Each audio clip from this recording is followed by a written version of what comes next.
देखो आज हम लोग फर्स्ट चैप्टर पढ़ने वाले हैं क्लास 7 का हिस्ट्री का। ठीक है, तो इसमें पहला चैप्टर का नाम देखो, ट्रेसिंग चेंजेस थ्रू 1000 ईयर्स, यानी कि 1000 साल में बहुत कुछ परिवर्तन आया है।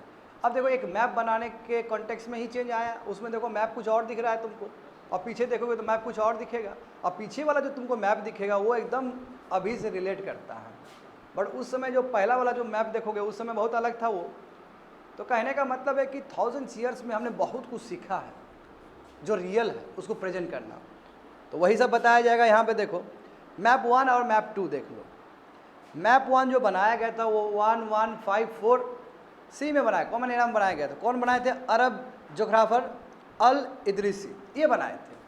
तो ये देखो कौन है ये सब, क्योंकि बाहर के अरब है, अरब वाले लोग क्या है, बाहर मर्चेंट क्लास के रूप में आ रहे हैं ये लोग, तो इन लोगों को ज्ञान चाहिए कि कैसे दुनिया दिखता है, क्या है नहीं है, कहाँ व्यापार करना है, इसलिए इस तरह का ब्लूप्रिंट बना रहे हैं। बट यही नहीं कि ये ब्लूप्रिंट करेक्ट हो। The section reproduce here is a detail of Indian subcontinent from his larger map of the world, यानी कि इसमें इन्होंने पूरा दुनिया ही बनाया था। ठीक है, एक पूरा दुनिया ही बनाया था, उसमें कुछ भाग हमें दिखाया गया है। मैप 2 देखो, मैप 2 1720 यानी कि 1720 में बनाया गया था फ्रेंच कार्टोग्राफर के द्वारा, और वो कितना रिप्रेजेंट करता है सही चीज़ को। देखो पीछे वाला मैप, यानी कि 1720 में, यानी कि ओवर द पीरियड देख रहे हो ना, यानी कहने का मतलब ये 600 साल या 700 साल में क्या डेवलपमेंट हुआ एज अ जोग्राफर भी।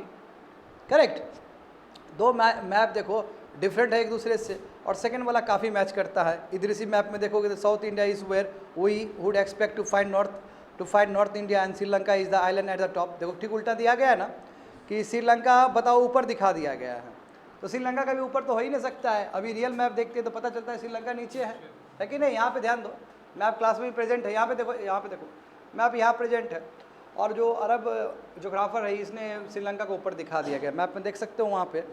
ठीक है, तो ये प्रॉब्लम है। प्लेसेस मार्क्ड आर सब अरबिक में लिखा गया है, and there are some well known names. जैसे कनौज के बारे में लिखा गया था, ऐसा नहीं कनौज को नहीं जाना जाता, कनौज के बारे में लिखा गया था, उत्तर प्रदेश के बारे में। ठीक है, कनौज के बारे में वो कनौज करके लिखा गया था, क्यूज से, पर्शियन वर्ड में लिखा गया है। But if you see the case of map 2, जो कि जानते हो कि 600 ईयर्स आगे बनाया गया था, during which the time information about the sub continent had change considerably, क्योंकि एज ऑफ फिनांसेस आ चुका है यूरोप में। जब यूरोप में एज ऑफ फिनांसेस आ चुका है, एज ऑफ इनलाइटमेंट आ चुका है, तो इसका फर्क पड़ेगा भारत में भी, और लोग साइंस और टेक्नोलॉजी में बहुत विकास कर रहे हैं। तो ये विकास का एक परिणाम ये भी हुआ कि ज्योग्राफी भी बहुत अच्छे से डिस्प्ले करना शुरू कर दिया। समझ गए ना? दिस मैप सिम्स मोर, देखो ये मैप बहुत फैमिलियर है और अभी के मैप से पूरा मैच करता है। और देखो बाद में सरप्राइजिंगली बात यह है कि बाद में इसी मैप को सेलर ने यूज़ किया है, वास्को दा गामा लोग सब, है ना, और एक से एक डियाज सब आए हैं, एक कोलंबस लोग गया है, तो ये सब को यूज़ किया गया बाद में कन्क्वेर करने के लिए भी। आई होप समझ में आ गया होगा तुम लोग को। तो यहाँ बताएगा कि ये देख लेना बीच में जो भी है, बीच में जो कलम वो इतना इंपॉर्टेंट नहीं, फिर भी पढ़ लेना तुम लोग घर में जब पढ़ोगे। Equally important is the fact that the science of cartography different in two periods. बोला कि जो ज्योग्राफी से, कार्टोग्राफी मतलब जो जिस हिसाब से बनाया जा रहा है ये तो तौर तरीका है, यानी कि ज्योग्राफी वाला चीज़, तो दोनों में अलग अलग साइंस इन्वॉल्व था। उस समय अलग साइंस था, अभी अलग साइंस है। अभी अलग साइंस क्यों है? क्योंकि दुनिया बहुत कुछ को देख चुका है, साइंटिफिक डेवलपमेंट हो चुका है। तो सही बात है, पहले का अलग साइंस होगा, अभी का अलग है। और साइंस तो ऐसा चीज़ है जो निरंतर बदलने वाला चीज़ है, हर समय बदलता है। देखो ना, कोविड-19 का पहले वैक्सीन था क्या? वैक्सीन बन गया ना, अभी आने वाले समय में और वैक्सीन बनेगा। तो science is a very dynamic subject like economics, और हर समय चेंज होते रहता है, हर समय वैल्यू एडिशन होते रहता है। तो वन हिस्टोरियंस जब डॉक्यूमेंट्स को पढ़ते हैं, मैप को पढ़ते हैं, टेक्स्ट को पढ़ते हैं पास से, तो बहुत ही सेंसिटिव होते हैं और उसको डिफरेंट बैकग्राउंड्स मिलता है, इन्फॉर्मेशन मिलता है, वही चीज़ वो लिखते हैं और उसको बाद में हम पढ़ते हैं तो बताते कि ऐसा ऐसा हुआ था। तो it is a kind of information given by the historians to us, and through which we can read everything and we can predict the socio cultural and economic activities of that time. सब चीज़ हम उसके बारे में पता कर लेते हैं। देखो नए नए टर्मिनोलॉजी और ओल्ड टर्मिनोलॉजी इसमें बताया गया है। देखो if the context in which information is produced changes with time, what about the language and meanings? वही बोला कि यदि जो भी इन्फॉर्मेशन है वो समय के साथ चेंज हो जाए तो लैंग्वेज और मीनिंग का क्या होगा? तो लैंग्वेज और मीनिंग भी चेंज हो जाएगा, है कि नहीं है? तो जैसे मान लो कि एक कुछ वर्ड अभी बोला जाए और ये वर्ड चेंज हो जाएगा तो बाद में मीनिंग चेंज हो जाएगा उसका। तो एग्जाम्पल देखो, historical records exist in variety of languages which have change considerably over the years. बोला कि हिस्टोरिकल रिकॉर्ड जो भी पुराना प्राचीन जो हुआ है वो अलग अलग लैंग्वेज में रिकॉर्ड किया गया, बट वो लैंग्वेज ही चेंज हो गया ओवर द पीरियड। तो हमारा जो रिकॉर्डिंग्स होगा वो भी चेंज हो जाएगा एक तरह से। एग्जाम्पल देखो, इसमें दिखाया गया, बहुत अच्छे से एग्जाम्पल दिया गया कि जो मेडिवल पर्शियन था वो डिफरेंट है मॉडर्न पर्शियन से। अभी का जो लैंग्वेज है मॉडर्न पर्शियन लैंग्वेज जो ईरान का होगा वो बहुत डिफरेंट है as compare to old one. तो difference is not just with regard to grammar, केवल ग्रामर और वोकेबलरी का बात नहीं, मीनिंग भी चेंज हो गया। बताओ, मीनिंग भी चेंज हो गया। जब मीनिंग चेंज होगा तो उस समय जो हिस्टोरियन लिखेंगे उस चीज़ को अभी अलग तरीके से इंटरप्रेट किया जाएगा उसको। तो देखो एग्जाम्पल, बेस्ट एग्जाम्पल दिया गया हिंदुस्तान। अब अभी कोई हिंदुस्तान कहा जाए तो अभी बोलेंगे कि इंडिया, बट क्या हिंदुस्तान इंडिया था उस समय? बिल्कुल नहीं था। हिंदुस्तान का मतलब कुछ और था। ये टर्म 13th सेंचुरी में, 13th सेंचुरी समझ रहे हो, 1200 से लेकर 1300 का, इस बीच में मिनहाज ए सिराज इसने किया था, जिसने पर्सिया में लिखा था। और इसका मतलब था, हिंदुस्तान का मतलब था पंजाब वाला एरिया, हरियाणा वाला एरिया, और जो भी गंगा और यमुना के आसपास वाला एरिया, यानी कि ये वाला एरिया। तो उस हिसाब से तो तमिलनाडु छूट गया, उस हिसाब से केरल छूट गया, उस हिसाब से कर्नाटका छूट गया। तो उस समय का हिंदुस्तान और अभी का हिंदुस्तान में बहुत अंतर है जी, समझ गए ना। उसके बाद देखो, he use the term in a political sense for land that were a part of the dominion of the Delhi sultanate. और देखो उसके बाद, यानी कि इन्होंने जो हिंदुस्तान का जो कल्पना किया, हिंदुस्तान जो लिखा, तो वो Hindustan is nothing but is empire under the Delhi Sultanat. Delhi सल्तनत का जो भी कंट्रोल था वो है तुम्हारा हिंदुस्तान। बट ऐसा अभी का नहीं है, अभी तो कहाँ नहीं है हिंदुस्तान। नॉर्थ ईस्ट भी हिंदुस्तानी है, गुजरात भी हिंदुस्तानी है, महाराष्ट्र भी हिंदुस्तानी है जी। तो देखो ये हो गया। By contrast in the early 16th century, अब 16th सेंचुरी में जाओगे तो बाबर ने हिंदुस्तान शब्द को यूज़ किया ज्योग्राफी को डिस्क्राइब करने के लिए, यहाँ का फौना और यहाँ के कल्चर को रिप्रेजेंट करने के लिए। तो देख रहे हो ना, हाँ sorry, fauna, flora and fauna, plants and animals, समझे ना। एनिमल्स होता है फौना मतलब, फ्लोरा एंड फौना कहते हैं ना, फ्लोरा मतलब होता है प्लांट्स और फौना मतलब एनिमल्स, समझिए। तो इसमें बोला जा रहा है कि तुम्हारा क्या बोला जा रहा है कि देखो, बाबर ने जो 16th सेंचुरी में हिंदुस्तान शब्द का कोइन किया है उसमें ज्योग्राफी बताया गया है, unlike empire of Minhaj Siraj के कॉन्टेक्स्ट में इधर डिफरेंट था, समझ गए। इसमें बताया ज्योग्राफी, फौना और कल्चर बताया गया। As we will see later in this chapter, this somehow similar to the way the 14th century में जो अमीर खुसरो आए थे। अमीर खुसरो के बारे में मैं कई बार बोल चुका हूँ, बहुत ही गजब थे। इन्होंने शब्द हिंद को दिया, अब हिंद इन्होंने पॉपुलराइज किया। तो वही है, while the idea of geographical and culture India like India did exist, the term Hindustan did not carry the political and national meaning which we associated with it today. बोला कि ये अलग बात है कि जोग्राफिकल और कल्चर इंडिया के साथ अभी एग्जिस्ट करता है, बट जो हिंदुस्तान जो शब्द था वो पॉलिटिकल और नेशनल मीनिंग कहीं नहीं दे रहा था। पहले हिंदुस्तान था, इसका मतलब दिल्ली सल्तनत के अंदर, बाद में हिंदुस्तान का मतलब हुआ कल्चर और फ्लोरा और फौना सब, बट बाद में हिंदुस्तान पूरा पॉलिटिकल मीनिंग बन गया, पॉलिटिकल स्ट्रक्चर बन गया एक लैंड का। तो कहने का मतलब वही हुआ कि जैसे ही युग बढ़ता है मीनिंग भी चेंज होता है सेम वर्ड का। Historians today have to be very careful, इसलिए ना बड़ा दिक्कत होता है। जो पास्ट में जो शब्द को यूज़ किया गया था तो हिस्टोरियन उसको फूक के यूज़ करते हैं, अदरवाइज उस समय का मीनिंग कुछ और था, अभी का मीनिंग कुछ और हो जाएगा, है ना, है कि नहीं। जैसे भारत, अभी भारत बोलेंगे तो पूरा भारत का कल्पना होगा, और उस समय भारत का मतलब एक ट्राइब का मतलब था, एक ट्राइब था। हाँ, वैदिक एज में जो ट्राइब आया था, तो फिर पूरा मीनिंग चेंज हो जाएगा, समझ रहे हो। तो बिल्कुल ऐसा ही कुछ। इसलिए जो अभी के जो हिस्टोरियंस है वो बहुत केयरफुल है कि जो पहले जो पास्ट में जो लिखा गया था उस वर्ड को कैसे यूज़ किया जाए। एग्जाम्पल देखो, सिंपल टर्म में फॉरेनर मतलब विदेशी कहोगे।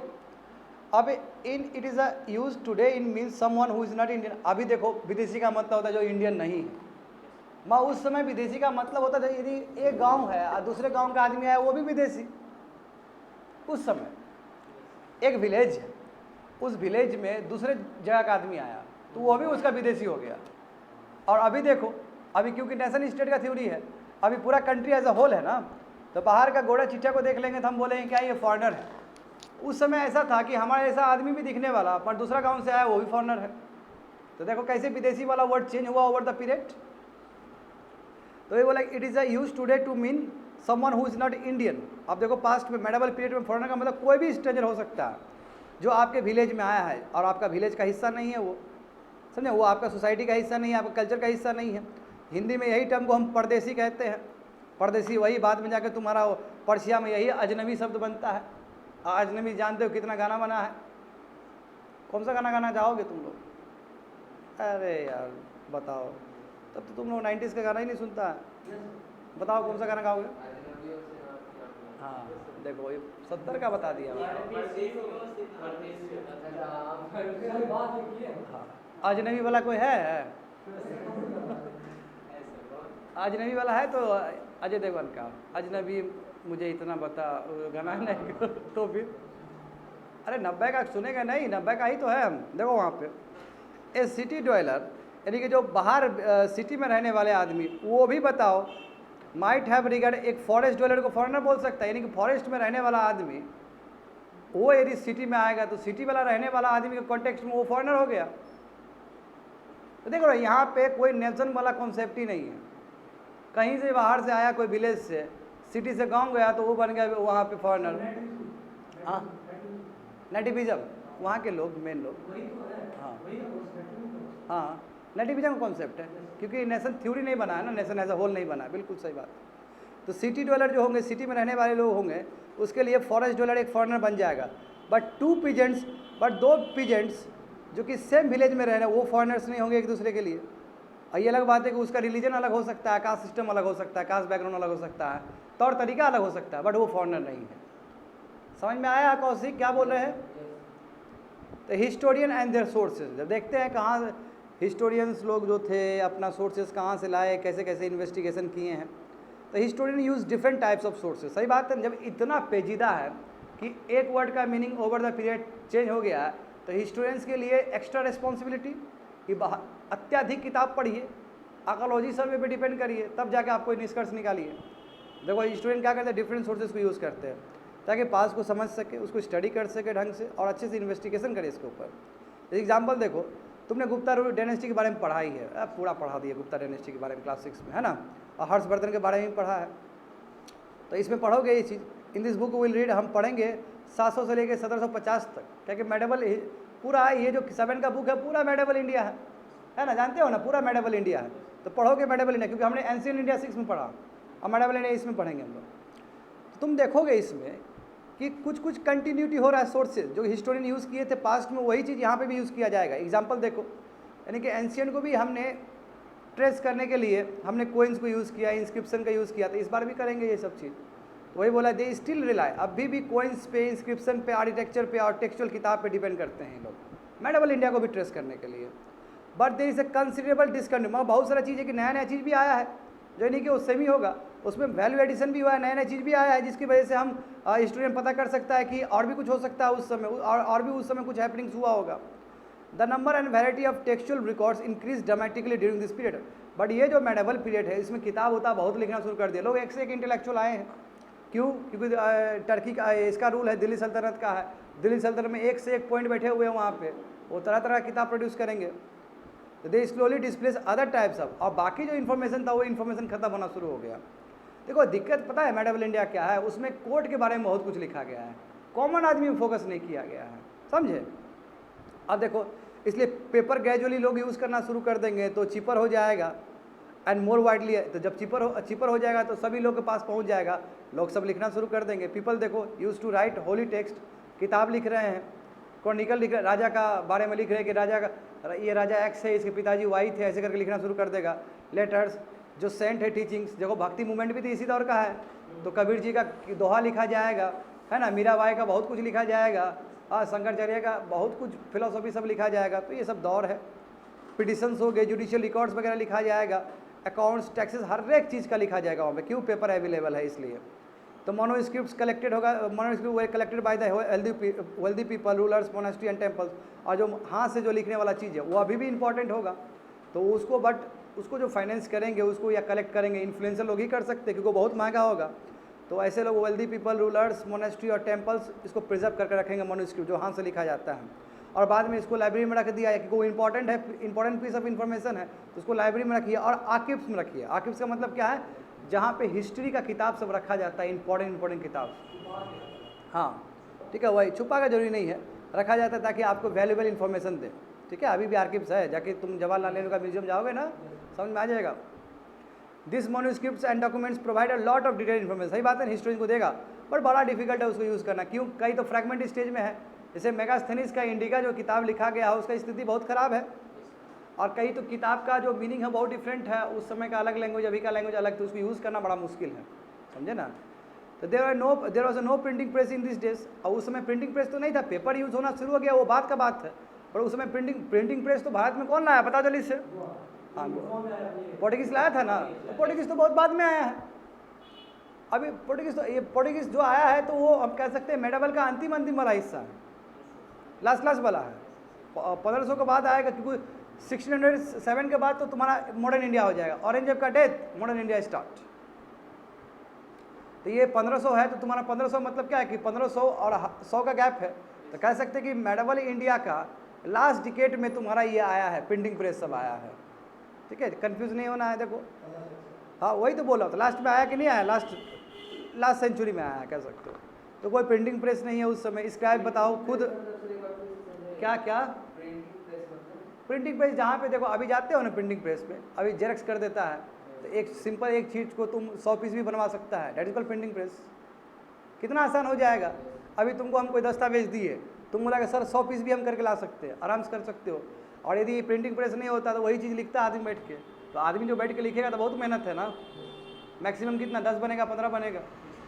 और प्रिंटिंग प्रेस के वजह से बहुत रेवोल्यूशन हुआ कि नहीं हुआ, कितना नंबर भी छाप सकते हो। जब कितना भी नंबर छापोगे तो लोगों के बीच में पहुंचेगा तुम्हारा मैसेज, और तुमको फ़ायदा होगा उस चीज़ का। लोग पढ़े लिखे आदमी तब के निकलेंगे उसके बाद। क्यों? अरे किताब जब अवेलेबल, किताब यदि लिख के पढ़ाओगे आदमी को तो बड़ा मुश्किल होगा ना। अब बस वो प्रिंटिंग होगा तो आसान हो जाएगा। अभी तो देखो डिजिटल आ गया और आसान कर दिया। डिजिटल तो एक कदम और आगे है, वो प्रिंटिंग से भी बहुत आगे का चीज़ है जो पढ़ रहे हो अभी। देखो there was no printing press in those days. तब क्या करेगा स्क्राइब, यानी कि जो बैठ के लिखेगा लोग सब अपने हैंड से बनाए। स्क्राइब मतलब वो आदमी जो अपने हाथ से लिखता है, उसको वेतन दिया जाता है उस हिसाब से। यानी कि if you have ever copied a friends, बहुत अच्छा बताया, यदि कभी भी अपना दोस्त का कॉपी किताब से लिखा हुआ, जब ग्रामर छूट जाता है तुम लोग का, तुमको पता चलता होगा, सिंपल चीज़ तो है नहीं है। Sometimes you cannot read your friends, कभी कभी अपने दोस्त का हैंड राइटिंग तुम नहीं समझ पाते हो, तो अपने हिसाब से इंटरप्रेट करके लिख देते हो। तो उस समय भी यही होता होगा कि लिखते होंगे और क छूट गया कुछ, तो अपने हिसाब से दे रहे हो, अनुमान लगा रहे हो कि इसका स्पेलिंग यही होगा। अब तुम अनुमान लगा रहे हो तो ये नहीं कि तुम्हारा अनुमान हर समय सही ही हो, और कई बार तो वर्ड हमें नहीं मिलता तो हम अपने हिसाब से भी वर्ड डाल देते हैं मीनिंग समझने के लिए। और यदि तुम सातिर नहीं हो, उल्टा डाल दोगे तो फिर मीनिंग चेंज हो जाएगा पूरी तरीके से। तो देखो वही बोला जा रहा है। एज अ रिजल्ट क्या होगा, there are small but significant difference तुम्हारा आ जाएगा, तुम्हारे कॉपी में और तुम्हारे फ्रेंड के कॉपी में डिफरेंस आ जाएगा। तो manuscript copying is somehow similar, ऐसा ही कुछ था इसका भी। तो ऐसे scribe copy manuscript they also introduce small changes, word sentence में चेंजेस आ जाता था, और ये चेंजेस ओवर द सेंचुरी जानते हो बहुत बड़ा चेंजेस का रूप में काम करेगा, समझ रहे हैं ना। तो सेम टेक्स्ट ही तुम्हारा डिफरेंट हो जाएगा, वो सेम चीज़ अलग अलग किताब में अलग अलग हो जाएगा। It is just because of the manuscripts, उसको कॉपी कर रहे तब ऐसा होगा। There is a serious problem because we rarely find the original document तो मिलने वाला है नहीं ऑथर का उस समय का, इसलिए जो उसका रेफरेंस होगा उसका यूज़ कर रहे हैं। अब उसके जो रेफरेंस का यूज़ कर रहे हैं दूसरा किताब का, उसमें तो बताओ चेंजेस है, तो बड़ा ही मुश्किल हो जाएगा कि ओरिजिनल हिस्ट्री क्या हुआ था। तो वी आर टोटली डिपेंडेंट, इसलिए पूरा डिपेंडेंट है। बाद में जितने भी लेटर स्क्राइब जो भी लिखे अपने हाथ से, क्योंकि ओरिजिनल वाला हो सकता है ख़त्म हो गया होगा, कीड़ा उड़ा काट लिया होगा, इंसेक्ट काट लिया, या फिर कोई जगह पे छुपा दिया होगा। जैसे बेस्ट एग्जांपल देखो नालंदा यूनिवर्सिटी में हमारा कितना बर्बाद हुआ, किताब बंद कर दिया गया ना, वही बख्तियार जो था वो आदमी, बख्तियार खिलजी, तो कितना जला दिया हम लोग का। तो कहाँ है हमारे पास, हो सकता है उस समय कोई राइटर लिख दिया हो, जैसे हुंगशियांग आए थे वो लिख के चाइना ले गए, तो चाइना से लेके आएंगे देखेंगे क्या था उसमें। मैं वो जो लिखेगा और जो रियल में था दोनों में अंतर आ जाएगा ना, क्योंकि वो अपना बुद्धि भी तो लगाएगा वो। जैसे अभी हम पढ़ा रहे तुम लोग को, और अभी बोलेंगे बाबू जो पढ़ाए उसको लिखो 1 घंटा में, सब आदमी अपने अपने हिसाब से लिखेगा, सब अपने अपने हिसाब से लिखेगा, और हम मर गए और 100 साल बाद चाहिए कि जी कुमार ने क्या पढ़ाया था, और तुम लोग का मिल गया तो पता चला कि अरे भाई ये क्यों चीज़ को अलग अलग लिखा है, तो क्या रियल में जी कुमार पढ़ाया था किसी को पता नहीं है, ये डिफरेंस। तो हिस्टोरियन को बड़ा दिक्कत हो जाएगा उस समय पढ़ाता क्या था, यही चीज़ हो रहा है वहाँ पे भी। अब तुम तो जान ही रहा है, तुम जो लिखेगा तुम तो बंद कर देगा, कुछ से कुछ लिख देगा उसमें और बोलो हमारे बारे में। There is a serious problem because we rarely find the original manuscript of the author today. We are totally dependent, जो कॉपीज बाद में बनाया गया। As a result students have to read different manuscript version, इसलिए अलग अलग पढ़ना पड़ता पूरा। सेम वाला टेक्स्ट का, और कोशिश किया जाता है कि क्या सही होगा, थोड़ा सा भाप लेते हैं इस पर, तब जाके निष्कर्ष निकालता है।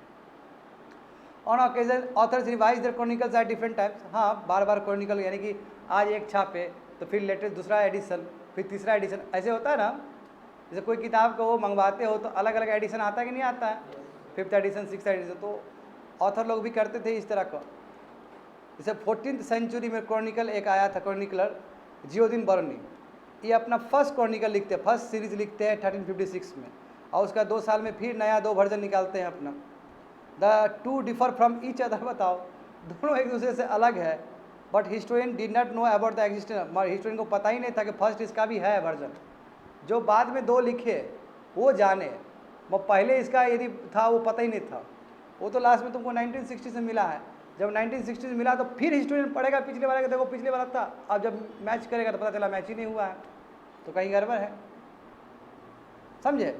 इट रिमेंड, क्योंकि वो जो लास्ट में जो मिला 1960 में मिला था, वो आर्काइव्स में, लाइब्रेरी में वो गुप्त हो गया था, क्योंकि कितना किताब पढ़ा हुआ है ना।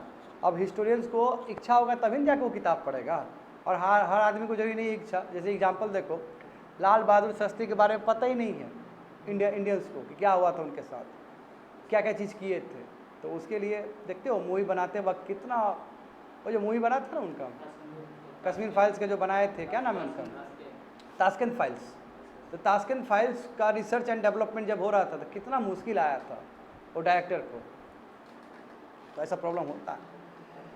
New social and political groups, देखो अब नए नए सोशल ग्रुप्स आना शुरू हो गए, नए नए पॉलिटिकल ग्रुप्स आना शुरू हो गए। देखो ये 700 से लेके 1750 का बात करोगे तो ह्यूज चैलेंज है स्टूडेंट्स के लिए। क्यों? क्योंकि scale and variety of developments that occur over this period, बहुत कुछ चेंजेस हुआ है, बहुत कुछ डेवलपमेंट हुआ है, इसलिए at different moments in this period new technology made their appearance, नया नया चीज़, नया नया टेक्नोलॉजी आना शुरू हो गया। जैसे एग्जांपल देखो, पर्शियन व्हील इरिगेशन में आना शुरू हो गया, स्पिनिंग व्हील आना शुरू हो गया, यानी कि आप स्पिनिंग व्हील से ना आप धागा को बुन सकते हो, यानी कि हाथ से बुनने की आवश्यकता नहीं है। कॉम्बैट, लड़ाई झगड़ा करने के लिए आप फायर आर्म्स कर सकते हो, फायर आर्म्स वही बारूद वगैरह सब कर सकते हो। नए फूड आना शुरू हो गया, ड्रिंकिंग हैबिट चेंज हो गया लोगों का, ये सब देखो पोटैटोज आना शुरू हो गया, कॉर्न, चिलीज, टी, कॉफ़ी, ये नया चीज़ है हमारे इंडियन सब कॉन्टिनेंट के लिए, ये सब बाहर से आया है। तो देख रहे हो ना कितना डेवलपमेंट हो रहा है, किस स्केल पे चेंज हो रहा है, इरिगेशन से लेके फूड फैसिलिटी से हर जगह चेंजेस है। रिमेंबर, जितने भी इनोवेशन है, चाहे न्यू टेक्नोलॉजी का बात हो, क्रॉप्स का बात हो, ये सब पीपल के साथ ही आए होंगे, स्पेशली ट्रेडर के साथ आए होंगे, जो बाहर से आया होगा उसके साथ सब आया है ये सब चीज़। जैसे पोटैटो कहाँ से आया, बताओ कौशिक, पोटैटो कहाँ से आया है बताओ। हाँ, तुम तो बहुत अच्छा आदमी है, अमेरिका से आया है, अरे पोर्टुगल से आया है, इतना कॉन्फिडेंस में गलत आंसर दोगे, समझे। देखो as a result this was, इसलिए हम कहते हैं कि ये पीरियड इकोनॉमिकली, सोशली, पॉलिटिकली और कल्चरली बहुत डिफरेंस है, इसमें बहुत चेंजेस हो रहा है यहाँ पे, क्योंकि ऑल टुगेदर हम चेंज हो चुके हैं। बाहर का आदमी आ जाएगा चेंज हो जाएगा ना, कल्चर एक्सचेंज वगैरह ये सब। This was also a period of great mobility, यहाँ पे बहुत लोग इधर से उधर जा रहे हैं, ऐसा पीरियड था। पीपल लॉन्ग लॉन्ग डिस्टेंस जा रहे हैं अपॉर्चुनिटी के लिए, वही रोजगार के लिए। इमेंस वेल्थ है उस समय, और पॉसिबिलिटी है कि पीपल आ सकता है, एक फॉर्चून तलाश कर सकता है, यदि यहाँ पे बसेरा हो गया तो फिर कमाएंगे। वन ग्रुप ऑफ पीपल जो आ रहे हैं इस पीरियड में, जो आगे खड़े हुए हैं, वो राजपूत है। और राजपूत जानते हो, राजपुत्र, राजा के पुत्र, राजपुत्र का आगाज़ हुआ, और वो सब वॉरियर क्लास बनेगा। क्यों? सोशल और पॉलिटिकल ग्रुप दोनों का बात हो रहा है ना, तो पॉलिटिकल ग्रुप तैयार होगा, राजपूत ग्रुप। और 8 और 14 सेंचुरी का बात करेंगे तो उस समय भी देखो ये टर्म जो था वो जनरली हम वॉरियर के लिए करते थे, क्षत्रिय क्लास के लिए। बाद में यही टर्म का मीनिंग चेंज हो गया। उसके बाद देखो, अब देखो शुरू में गजब का बात कहा गया कि देखिए राजपूत का जो मतलब है, शुरू में 8 से लेकर 14 सेंचुरी तक मतलब था क्षत्रिय क्लास। बाद में देखो इस टर्म को खाली बोला कि क्षत्रिय क्लास नहीं है, केवल रूरल क्लास नहीं है, जो सोल्जर्स है, जो कमांडर है, वो भी क्षत्रिय है, वो भी राजपूत है। तो मीनिंग चेंज हुआ कि नहीं हुआ यहाँ पे भी? और ये तब होता है जब आपका सोसाइटी में बहुत सारे चेंजेस आ रहे होते हैं, समझे ना। तो a civility code of conduct, extreme valour and great sense of loyalty were the qualities attributed to Rajput by their poets and bards. यानी कि जितने भी पोइट्स होते थे उस समय, लेखक होते थे, वो बोलते थे कि राजपूत प्राण जाए पर वचन ना जाए। राजपूत के लिए बोला जाता है ना ये चीज़, सर कटवा देगा मगर दुश्मन के सामने में झुकेगा नहीं राजपूत। आज राजपूती है जिसके वजह से हिंदुइज्म बचा हुआ है, इसमें कोई शक नहीं होना चाहिए किसी को, है ना। तो बाद में कसीदे पढ़े गए उनके बारे में, पोइट ने बहुत कुछ लिखा और ये बोला गया कि देखिए एक्सट्रीम वैलोड है, बहुत एनर्जी रहता है उनके अंदर, और लोयल तो गजब लोयल रहता है। यही कारण तो है अकबर ने अपने राजपाठ में राजपूत को बहुत मौका दिया, है ना। बहुत दोनों का बहुत अच्छा रिलेशन था अकबर और उसका। तो अकबर भी तो आपका मेडिवल टाइम का ही हिस्सा है। तो ये 2-3 क्वालिटी ना पोइट लोग बढ़िया से लिख के बोलते थे राजपूत के बारे में, समझे। और भी पीपल थे जैसे मराठास हो गए, सिख्स हो गए, जाट्स हो गया, अहोम, क्षत्रियास, ये भी एक तरह से क्या है, स्क्राइब्स है और सेक्रेटरीज है, वो भी इंपॉर्टेंट, पॉलिटिकली इंपॉर्टेंट हो गए थे उस सेंचुरी में। क्यों नहीं हुए देखो, अहोम, कायस्थ, कायस्थ जानते हो, कायस्थ राजू श्रीवास्तव जो कॉमेडियन जो एम्स में भर्ती था वो भी कायस्थ कास्ट से ही आता है। कायस्थ कास्ट का मतलब, कायस्थ जात का मतलब क्या है, मधुशाला में जो पढ़ा रहेगा, मैं बाद में आप पढ़ लिख के अलग हो सकते हो, पीने वाला ग्रुप। और इस कायस्थ का मतलब होता है कि नया कास्ट आया है। नया कास्ट मतलब जो लैंड रिकॉर्ड सब करेगा, लैंड रिकॉर्ड समझते हो ना, अमीन अमीन टाइप का जो लोग सब होता है, उस टाइप का लोग सब। तो ये लोग भी पॉलिटिकली इंपॉर्टेंट होने लगे आने वाले समय में। Throughout this period there was a gradual clearing of forest. आप देखो एम्पायर जब बढ़ने लगा तो जितने भी एग्रीकल्चर लैंड है वो उसको क्लियर किया जाएगा, करेक्ट, एग्रीकल्चर में कन्वर्ट किया जाएगा और उसका चेंज बहुत फास्टर होगा और इसका असर पड़ेगा, किंगडम भी बहुत बड़ा होगा। तो हैबिटेट में भी चेंज आया, यानी कि फॉरेस्ट ड्वेलर्स है उसको माइग्रेट करना पड़ा, क्यों बोला कि जंगल हमको दो। जानते हो कि 1927 का जो फॉरेस्ट एक्ट बना था तो अंग्रेजी ने भी यही किया है, इसलिए अंग्रेज का केस विरोध किया था ट्राइबल्स ने, है ना। आज हम मुंडा को उनको क्यों भगवान मानते हैं, बिरसा मुंडा को भगवान मानते हैं कि नहीं मानते हैं, क्यों भगवान मानते हैं उनको, क्योंकि उन्होंने बहुत बड़ा क्रांति किया था अंग्रेज के अगेंस्ट। तो सिमिलरली जब फॉरेस्ट ड्वेलर्स को आप बोलोगे कि आप यहाँ से हटो तो रिवोल्ट भी होगा, नया नया तरीका होगा। और बाकी लोग अब जब फॉरेस्ट से हटे तो कई लोग तुम्हारा पीजेंट्स बन गए, this new peasants group gradually become, अब बाद में देखो यही पीजेंट्स लोग मार्केट से जुड़े, अब बाकी लोग से जुड़े तो एक अलग का इकोनॉमी व्यवस्था क्रिएट हुआ, है ना। पीजेंट जब तक मार्केट से नहीं जुड़ेगा तब तक तो मार्केट क्रिएट होने वाला ही नहीं है। They became part of large complex society, and उसको टैक्स देना होगा, उसको सर्विस प्रोवाइड करना होगा लैंडलॉर्ड्स को, है ना। एज अ रिजल्ट क्या होगा, इकोनॉमिक और सोशल डिफरेंसेस तुमको देखने को मिला, यानी पीजेंट बहुत नीचे रह जाएगा, बाकी तबका आगे हो जाएगा, या पीजेंट के अंदर ही डिफरेंस हो जाएगा, जिसके पास बहुत ज़मीन है वो इकोनॉमिकली और सोशली बहुत ऊपर चले जाएंगे, जो किसान हैं जिसके पास कम ज़मीन है, जो बेगारी सिस्टम में काम कर रहा है वो नीचे चला जाएगा। तो डिफरेंस हमको देखने को मिलेगा उस समय बिकॉज ऑफ दिस।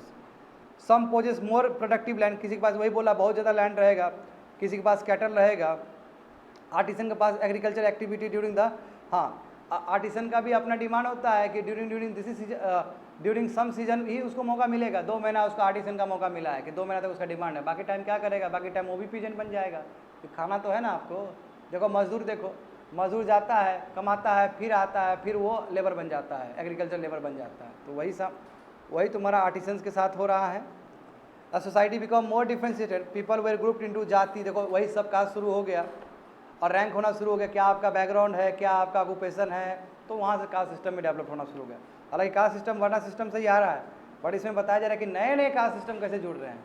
तो नया नहीं, देखो कास्ट सिस्टम तो बस क्षत्रिय बोल देते हैं, ब्राह्मण बोल देते हैं, ऊपर क्षत्रिय, वैश्य, शूद्र बोल देते हैं, बट इसके अंदर भी तो बहुत कुछ है। ब्राह्मण के अंदर बहुत सारा ब्राह्मण, क्षत्रिय के अंदर लॉट्स ऑफ डिवीजन, वैश्य के अंदर लॉट्स ऑफ डिवीजन और शूद्र के अंदर भी लॉट्स ऑफ डिवीजन। ये जो डिवीजन है वो ओवर द पीरियड और ज़्यादा हुआ है। तो ये it is all based occupation. Ranks way not fix permanently and varied according, देखो रैंक तो फिक्स नहीं है कि ऊपर कौन सा कास्ट फर्स्ट होगा, कौन सा कास्ट सेकंड होगा, ये पूरी तरीके से डिपेंड करता है पावर क्या है, इन्फ्लुएंस क्या, क्या रिसोर्सेज है उस जाति का। देखो इसलिए सब आदमी जाति बनाता है ना, बिहार में भी जातिवाद कितना है, फला जाति का है, फला क्यों जाति, जितना जाति का आदमी मेंबर रहेगा उतना ही पावर रहेगा उसका। इसलिए बोलते हैं ना हम नीतीश कुमार को वोट देंगे नहीं देंगे, हमारे जात का है क्या वोट देंगे हम उसको, समझ गए ना। सब राजनीति है, सब तरीका है। तो कास्टिज्म कोई नया चीज़ नहीं है बाबू, विरासत का दिया हुआ चीज़ है, जो हमारे परदादा और उससे भी ऊपर दादा वो सब चला रहे थे।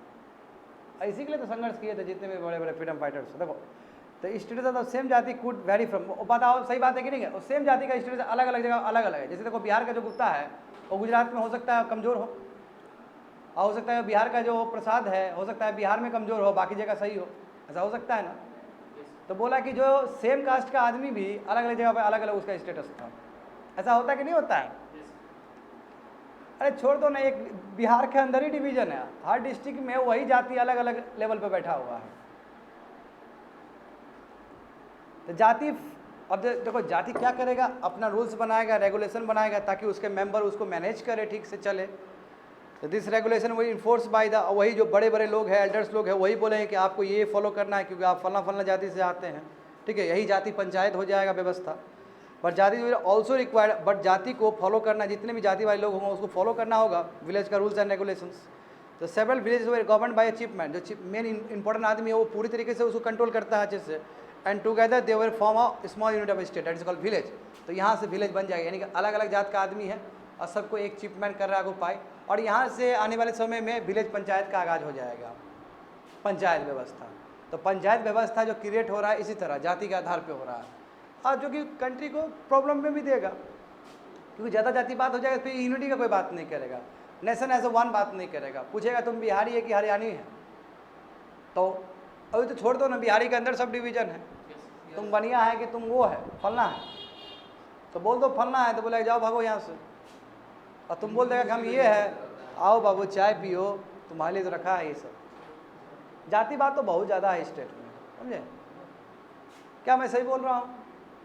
हद है जाति बात। जो सामना किए हो ज़्यादा समझ सकते हो, हम तो तुम ही लोग से सीखते हैं, क्योंकि हम तो कभी जाति बात नहीं किए किसी से। कभी किए हैं तुम लोग से? कभी किए हैं? तुम लोग का जाति में पूछे हम? यदि हम पूछते भी है, हिमाकत भी करते तो आई एम नॉट टीचर, कभी नहीं, कभी नहीं पूछना चाहिए। क्यों पूछेंगे? तुमने आज नाम बनाया अपना पढ़ लिख के, जाति से थोड़ी बनाया है तुम लोग नाम। आज अनुराग को अपने मेहनत के लिए जाना जाता है, नीतीश को अपने, मैंने कहाँ पूछा किसी को, तो उस समय पूछा जाता था, और वो अभी भी पूछा जाता है जब एल्डर्स लोग बैठते हैं। देखो, the region and empire, the large states like those सब चोलास, जो चोलास के बारे में हम जानते हैं, तुगलक्स या मुगल्स के बारे में हो, बहुत सारे रीजन थे ये लोग, सेंट्रल एम्पायर, उसके अंदर बहुत सारे रीजन्स थे। संस्कृत प्रशस्ति जानते हो, बताए थे ना संस्कृत क्लास 6 में, जो कसीदे पढ़े गए थे उस समय। तो इतना ही नहीं, केवल दिल्ली सल्तनत जो गियासुद्दीन बालबन था, उनके बारे में भी बहुत कुछ लिखा गया है। उनके बारे में क्या लिखा गया है? उनके बारे में लिखा गया कि वास्ट एम्पायर के रूलर थे, और इनका जो साम्राज्य था बंगाल से लेकर गजनी तक था, अफगानिस्तान तक था, इतना बड़ा एम्पायर था, और वेस्ट तक अफगानिस्तान का एरिया वाला था। और उसमें क्या क्या नहीं आता था, साउथ इंडिया भी आता था, द्रविड़ा भी आता था, यानी कि बालबन जो है उसका भी बहुत बड़ा कंट्रोल था। माँ अशोका इतना नहीं, मैं बार बार बोलता हूँ, अशोका इतना नहीं है, समझे? People of different regions, Gauda अभी बंगाल का जो रीजन है, Andhra, Kerala, Karnataka, Maharashtra, Gujarat, fled before his armies, सब भाग गए डर से, क्योंकि इतना बड़ा साम्राज्य था। And historians regard this as, मगर कई हिस्टोरियंस कहते हैं कि ऐसा कुछ नहीं हुआ था, झूठ मूठ के कसीदा पढ़ा गया इसके लिए, क्योंकि पोइट लोग का काम ही था ये चीज़ कि बढ़ा चढ़ा के बोलना, क्योंकि कोट पोइट बनेगा इसलिए जितना बढ़ा चढ़ा के बोलेगा उतना उसको माला मिलेगा, उतना ही उसको पुरस्कार मिलेगा। समझ में आ रहा है तुम लोग को ना? हो क्या रहा है हिस्ट्री में? At the same time they try to understand why rulers kept claiming to have control over different part of, क्यों? और यहाँ से हिस्टोरियन को ये भी पता चलता है कि आखिर हिस्टोरियन क्लेम क्यों करता था, ये रूलर क्लेम क्यों करता था कि ये मेरा जगह है, मेरा जगह है। इसलिए क्लेम करता था कि पता करो साम्राज्य इतना बड़ा है हमारा, हम माइटी रूलर रहे हैं हिस्ट्री में, ये जानने के लिए। तो ये पढ़ लेना तुम लोग। By 700 many regions already possess distinct geographical dimension. हाँ अच्छा, तो जानना है तुमको, चलो ठीक है, क्यूरियोसिटी है तो बिल्कुल बता देंगे। 1318 में अमीर खुसरो साहब बहुत कुछ लिख देते हैं, बोलते हैं कि एक डिफरेंट लैंग्वेज है हर एक रीजन में, सिंधी है, लाहौरी है, कश्मीरी है, दबर्स मुंदरी है यानी कर्नाटका में बोला जाता है, तेलंगानी है जो आंध्र प्रदेश और तेलंगाना रीजन में बोला जाएगा, गुजराती है गुजरात में, मारवाड़ी है तमिलनाडु में, गौड़ी है बंगाल में, अवधी है ईस्टर्न उत्तर प्रदेश में, हिंदवी है तुम्हारा दिल्ली में। तो यानी कहने का मतलब देखिए कितना डाइवर्सिटी है इस जगह पे, ये बोलना चाह रहे हूँ। Amir Khusro went on to explain that is in context with the this languages that was Sanskrit which did not belong to any region. तो बोला कि देखिए ये जितने भी कितना कॉन्टेक्स्ट बात है कि आया है सब संस्कृत से ही, बट सब अलग अलग है। तो वही स्क्रिप्ट है, बट स्क्रिप्ट कैसे अलग अलग लैंग्वेज बन के अलग अलग जगह पे लागू होता है, यही बताना चाह रहे तुमसे। ये बोले वर्ल्ड ओल्ड लैंग्वेज है, common people do not know it. वही संस्कृत तो बहुत ओल्ड लैंग्वेज है बट कॉमन पीपल नहीं जानते हैं, बट कॉमन पीपल उसी से डिराइव करके अलग अलग लैंग्वेजेस को यूज़ कर रहे हैं। ठीक है, समझ गए ना, ये चीज़ है। तो अमीर खुसरो ने और कुछ नहीं, अमीर खुसरो ने बोला है कि लोकल आदमी लोकल लैंग्वेजेस ही यूज़ करता था। तो भाई 700 many regions already possess distinct geographical dimension. सही बात है ना, 700 में आएंगे, यानी कि अर्ली मेडिवल टाइम में हम लोग आएंगे तो हम देखेंगे कि अलग अलग जगह पूरी तरीके से हो चुका था, जैसे अभी अमीर खुसरो ने बोला है, और अपने अपने लैंग्वेजेस है और अपना अपना ही डिफरेंट कल्चर है। देखो ना, बिहार का कल्चर डिफरेंट है ना एज़ कम्पेयर टू केरल, तो अपना है अपना कल्चर है अलग अलग जगह का, समझे। इसके बारे में आने वाले समय में पढ़ोगे, और इसमें अलग अलग जगह पे अलग अलग रूलिंग डायनेस्टी है। जैसे देखो अलग अलग स्टेट में अलग अलग है कि नहीं, सरकार है, तो देव कॉन्फ्लिक्ट बिटवीन, यानी कि एक स्टेट दूसरे स्टेट से झगड़ा करता था उस समय। जानते हो उस समय डेमोक्रेसी तो था नहीं, एक को जीत गए तो फिर लैंड ले लो अपने अंदर रख लो, तो वही होता था। ओकेजनली देखो डायनेस्टी जो है चोलास, खलजी, वहाँ पे ध्यान दो, खलजीस, तुगलक्स, मुगल्स, वो अपने एम्पायर, बड़ा एम्पायर बनाने में कामयाब रहे हैं। ठीक है, डाइवर्स रीजन को अपने अंदर करने में कामयाब रहे हैं। नॉट ऑल दिस एम्पायर्स जरूरी नहीं कि सब एम्पायर सक्सेसफुल ही रहे, कुछ कुछ महीना के लिए रहे हैं, कुछ कुछ साल के लिए रहे हैं। जैसे अकबर का बात करेंगे तो अकबर तो 50 साल तक स्टेबल रहा, औरंगजेब भी तो लगभग 50 साल तक स्टेबल रहा है, बट सबका नसीब ऐसा कहा। बाद में मोहम्मद रंगीला आया, मुश्किल से 1 साल भी नहीं हो पाया उसका टिका। फारूक सियार आया, वो मुश्किल से 4 साल भी नहीं रहा। तो फिर यही नहीं कि सभी में वही गुण हो जो लंबा लेके चले, समझे। तो what was the duration of the rule of Khalji and Mughal dynasty, उसके बारे में तुम लोग जानोगे आने वाले समय में। तो व्हेन द मुगल डिक्लाइन, देखो 18वीं सेंचुरी में जब मुगल डिक्लाइन हुआ तो फायदा हुआ कि नहीं हुआ बाकी छोटे छोटे वाले स्टेट्स का। वो बोला कि हम इंडिपेंडेंट घोषित कर देंगे। यही होता है जब सेंट्रल पावर वीक हो गया तो जितने भी रीजनल वाले लोग हैं जो गवर्नर के रूप में बैठे थे, सब बोले कि हमारा देश होगा, और वही बाद में चुनौती बन जाएगा। और यही रीज़न है कि नीचे देखोगे विजयनगर एम्पायर हो या उससे पहले को बहुत सारा एम्पायर इसी तरह आज़ाद हुआ था और बहुत बड़ा साम्राज्य बन गया उन लोग का। इससे क्या हुआ, reemergence of regional states. But years of imperial और pan regional rule had alter the character of the region. But जैसे ही इम्पेरियलिज्म हुआ ब्रिटिश का, उसने फिर से सबको एक कर दिया। क्या कि नहीं किया था, ये जो अल्टरेशन हुआ था कि ऊपर डिक्लाइन हो गया, नीचे सब गवर्नर इंडिपेंडेंट घोषित कर रहा है, जैसे ही इधर से अंग्रेज सब आया चेंज कर दिया इस स्ट्रक्चर को। Across most of the subcontinent the regions were left with the legacy of the big and small state that had rule over them. अब बहुत सारा जगह जानते हो हमारे सब कंटिनेंट बहुत सारा ऐसा जगह है जहाँ पे रीजनल किंगडम भी बहुत प्रॉस्पर किए, बहुत आगे ले गए हैं। जैसे हम बात करेंगे इधर नीचे का मैसूर का, तो टीपू सुल्तान और हैदर अली का तुम नहीं भूल सकते हो, है ना। उड़िया, हाँ, ककतिया डायनेस्टी हो गया और बहुत सारा डायनेस्टी, बहुत उड़िया डायनेस्टी वही जो विजयनगर एम्पायर से लिखना हुआ था, समझ रहे हो ना। तो इसका भी इम्पोर्टेंट हिस्सा रहा है जी। अब इससे यही बोला जा रहा है कि देखिए this was the apparent in the emergence of many distinct ancient tradition. Governance अलग हो जाएगा, management of economy, elite cultures and language, यानी कि अलग अलग जगह का अलग अलग सब चीज़ रहेगा कल्चर। अब 700 से 1750 का देखोगे ना, different regions did not grow in isolation, यानी कि सब अपने अपने हिसाब से ग्रो किए हैं। कुछ स्टेट बहुत आगे गए हैं, कुछ पीछे चले गए हैं। This region felt the impact of larger pan regional forces. और इस समय देखा गया कि सब रीजनल, यानी कि सेंट्रल से भी ज़्यादा रीजनल लोग सब बहुत ज़्यादा प्रॉस्पर किए हैं। अहोम किंगडम देखो, अहोम किंगडम का कितना खतरनाक था, वो तो छोड़ने के लिए तैयार ही नहीं था असम को, है ना। हाँ, ब्रिटिश भी नहीं जीत पा रहा था उससे। तो वही बोला कि this impact of larger pan without every, ये हो गया, समझ गए ना। यानी कि ये लोग बीच गया है, बाद में ब्रिटिश आया, ब्रिटिश ने सबको शांत किया है। ओल्ड एंड न्यू रिलीजन्स, पुराना वाला और नया वाला रिलीजन सब देखो। 1000 years of history that we are exploring witness major development in the religious tradition. सही बात है ना, जो इतना साल का जो हिस्ट्री है उसमें हम देखते हैं कि बहुत कुछ डेवलपमेंट हुआ रिलीजन के नाम पे भी। पीपल का जो बिलीफ था वो पर्सनल था पहले, बट बाद में जाकर कलेक्टिव बन गया। अब पहले राम जी हमारे लिए, बाद में राम जी सबके लिए बन गए, इसलिए हरे रामा हरे कृष्ण किया जा रहा है, भक्ति मूवमेंट स्टार्ट हो गया है, समझ रहे हो ना। पहले सब रीजनल था, पहले सब तुम्हारा क्या था, पर्सनल था। कलेक्टिव बिलीव का मतलब सुपर नेचुरल एजेंसी है, रिलीजन है, यानी कि सब आदमी पूजा करना शुरू कर देगा तो वो रिलीजन का नाम हो जाएगा। पहले मान लो कि हम एक पत्थर को मानते थे, लेट से हम एक पत्थर को मानते थे, अब सब लोग एक पत्थर को मानना शुरू हो गया तो रिलीजन बन गया वहाँ पे, और कॉमन आदमी पत्थर को मानने के लिए जा रहे हैं वहाँ पे। और हिंदुइज्म देखो, अब हिंदुइज्म से बड़ा फिलोसफी कुछ हो ही नहीं सकता है, यानी कि हमने पत्थर को भी नहीं छोड़ा है, सब में भगवान है, जाओ, इससे बड़ा फिलोसफी क्या हो सकता है ना। यानी कि किसी को भी छोटा नहीं समझ रहे हम, पत्थर में भगवान है, बोलते हैं हर कण में भगवान है। तो यानी कि सब चीज़ को रेस्पेक्ट करो, इकोलॉजी को रेस्पेक्ट करो, घर को रेस्पेक्ट करो, माँ बाप को रेस्पेक्ट करो, दुश्मन को रेस्पेक्ट करो। व्हाट अ फिलोसफी, यानी कि इससे बड़ा फिलोसफी नहीं हो सकता। देखो संदीप माहेश्वरी भी यही बोलते हैं कि ये सबसे बड़ा फिलोसफी है हिंदुइज्म का, कि कण कण में आपको ईश्वर दिखते हैं, बाकी नहीं है। बाकी रिलीजन में बोलो कि एक ही कोई भगवान है, समझ गए। तो देखो ये सब दौर है, नया नया चीज़ हो रहा है, रिलीजन आ रहा है, तो सोशल और economic organization of local community उस हिसाब से करवट लेगा। हिंदू ऐसे करके अलग अलग करवट लेगा। As the social worlds of this groups alter so did their beliefs. उसके बाद देखो बाहर से आएगा तो बिलीफ सिस्टम पे एक चोट पड़ेगा, थोड़ा चेंजेस आना शुरू हो जाएगा। जानते ही हो जब टर्किश इन्वेजन हुआ तो ये जो तुम देखते हो हिंदुइज्म बहुत सामना किया ना चैलेंजेस का। It was during this period that important changes अकर हुआ है हिंदुइज्म में। देखो जो आज हिंदुइज्म कहते हो इसमें चेंज हुआ है, इस पर नए नए डेटीज़ को मानना शुरू हो गया। जैसे टेम्पल्स कंस्ट्रक्ट हो रहा है, उसमें ब्राह्मणास प्रीस्ट सब डोमिनेंट क्लास बन के निकला है। उसके बाद ये लोग यजना वगैरह करवा रहे हैं, बाद में भी तो अभी भी तो योजना चलता ही है। ये मेडावल के बारे में तुम लोग को बोल रहा है, ये योजना तो हम लोग शुरू से देख रहे हैं, जड़ा वैदिक एज से बहुत प्रबल है वो।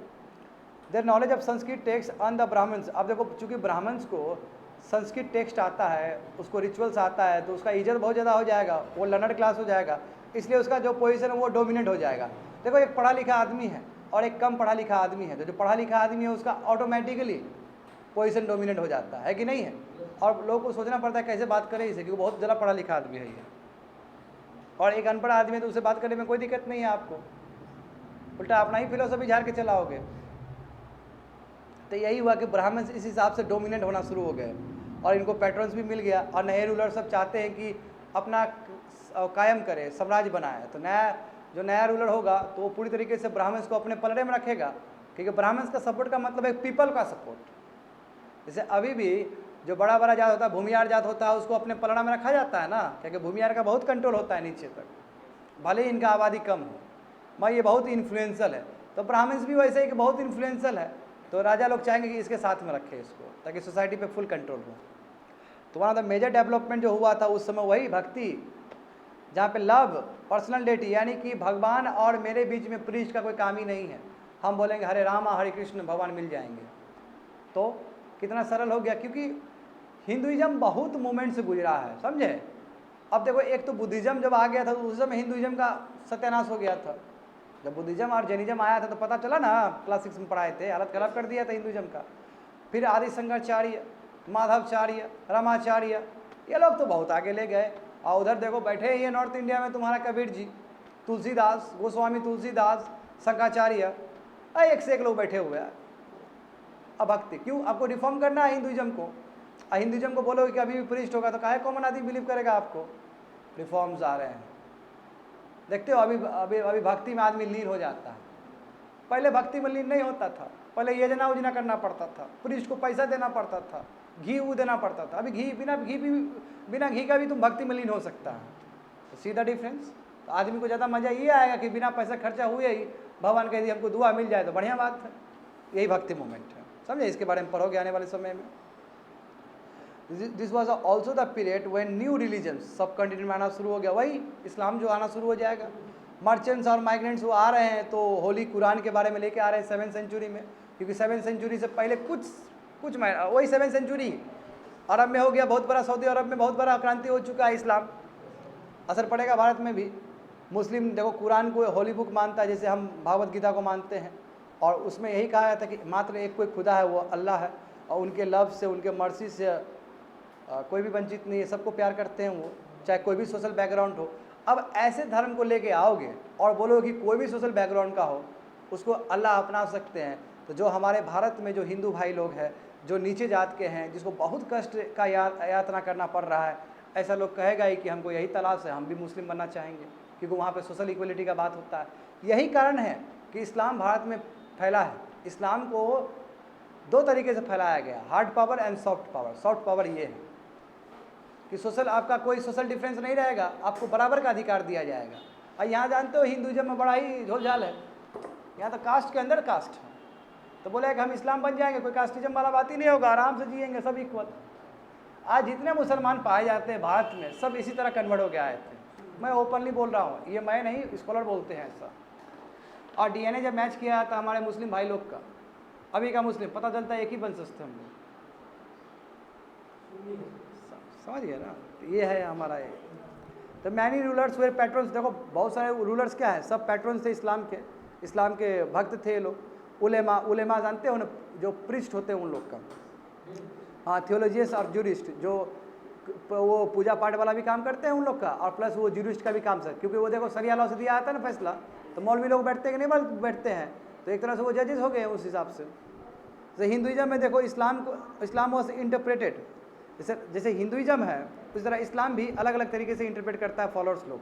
और जानते हो इस्लाम में जानते हो वही शिया और सुन्नी का बात किया जा रहा है, शिया अलग है, तो वही बोला कि शिया मुस्लिम भी होते जो बिलीव करते कि प्रॉफेट मोहम्मद के जो सन इन लॉ थे वही क्या है तुम्हारा, वही लीडर है मुस्लिम कम्युनिटी के। क्योंकि देखो अब यहाँ पे दो फैक्शन डिवाइड हुआ शिया और सुन्नी का। पैगंबर जो है, मैसेंजर जो है मोहम्मद है ना, ये जी क्या नाम है इनका, पैगंबर, प्रॉफेट मोहम्मद, प्रॉफेट का मतलब होता है पैगंबर। जो पैगंबर थे इनका दो कैसे सेक्ट हुआ, एक है इनका वो अपना दामाद, तो अपना दामाद तो हो गया खून, तो पहले तो ये सिस्टम था ही ना कि राजा का बेटा ही राजा होगा, तो पैगंबर का बेटा नहीं था, पैगंबर का क्या था, तुम्हारा दामाद था, बेटी का नहीं माना जाता जानते हो। और मुस्लिम में तो और पैट्रिकल जला विचारधारा है, मेल वाला विचारधारा ज़्यादा है, तो बोला कि सन इन लॉ ही हमारा क्या होगा, रिप्रेजेंटेटिव होगा मुस्लिम कम्युनिटी का। But at the same time 3 और भी शिष्य थे, जो 3 शिष्य ब्लड रिलेशन नहीं था, बट ये 3 शिष्य प्रॉफेट मोहम्मद से सीखते बहुत कुछ थे, तो प्रॉफेट मोहम्मद उसको सिखाते रहते थे दिन भर बैठ के, तो वो 3 शिष्य ज़्यादा इंपॉर्टेंट है ना। अब भले ही तुम्हारा खून का रिलेशन है, मगर जो मेरा शिष्य होगा वो ज़्यादा जानता होगा मेरे बारे में, तो ये तो यहाँ पे कन्फ्यूज हुआ, 3 शिष्य वर्सेस तुम्हारा दामाद है ब्लड भाई, और 3 शिष्य को क्या है तुम्हारा जो टीचिंग लिया है। तो जो सुन्नी जो बिलीव करता है वो 3 शिष्य को बिलीव करता है, और जो शिया बिलीव करता है वो किसको बिलीव करता है, दामाद को बिलीव करता है। कान खोल के सुनो बाबू, तुम लोग तो यूपीएससी का स्टूडेंट है, बढ़िया समझो। ये इंग्लिश वाला स्टूडेंट मटिया भी देगा तो कोई दिक्कत नहीं है, तुम लोग को बढ़िया समझना होगा ये चीज़, यही आर्ट एंड कल्चर में पढ़ाएंगे तुम लोग को, समझ में आ गया, यहीं से शिया और सुन्नी का डिवीजन हुआ है। और जो तुम लोग मुहर्रम देखते हो, मुहर्रम पूरी तरीके से तुम्हारा शिया का कॉन्सेप्ट है, इसलिए सुन्नी नहीं जाना चाहेगा। मुहर्रम में हुआ क्या था, मुहर्रम में जो सन इन लॉ है किसका, प्रॉफेट मोहम्मद का, उसका बेटा को किडनैप कर लिया गया था और वो मारा गया। इसी दुख से शिया फॉलोअर्स वो अपने आप को मारते हैं, यातना देते हैं। इसलिए कभी भी शिया मुसलमान को हैप्पी मुहर्रम नहीं बोलना है, क्योंकि वो दुख का दिन है उन लोग के लिए, समझे। देखो देखो देखो देखो देखो देखो यहाँ पे क्या हुआ कि शिया मुस्लिम्स हैं जो बिलीव करते हैं prophet Muhammad son in law को, जो कि लेजिटिमेट लीडर होना चाहिए मुस्लिम कम्युनिटी का। जो सुन्नी है तुम्हारा, और वो क्या है तुम्हारा, वही लीडर खलीफा में वही 3 जो था, ठीक है, और बाद में वही खलीफास बना है, वही कैलिफ, जो कि जानते हो टर्की एम्पायर बना है, बाद में जाकर ऑटोमन एम्पायर बना है, यही लोग थे। तो दे वेर अदर इम्पोर्टेंट, हाँ और भी डिफरेंसेस हैं, जैसे हनाफी और साफ़ी भी है जो भारत में है तुम्हारा, एंड सो ऑन। तो बाकी चीज़ पढ़ेंगे आने वाले समय में। अच्छा ख़त्म हो गया क्या,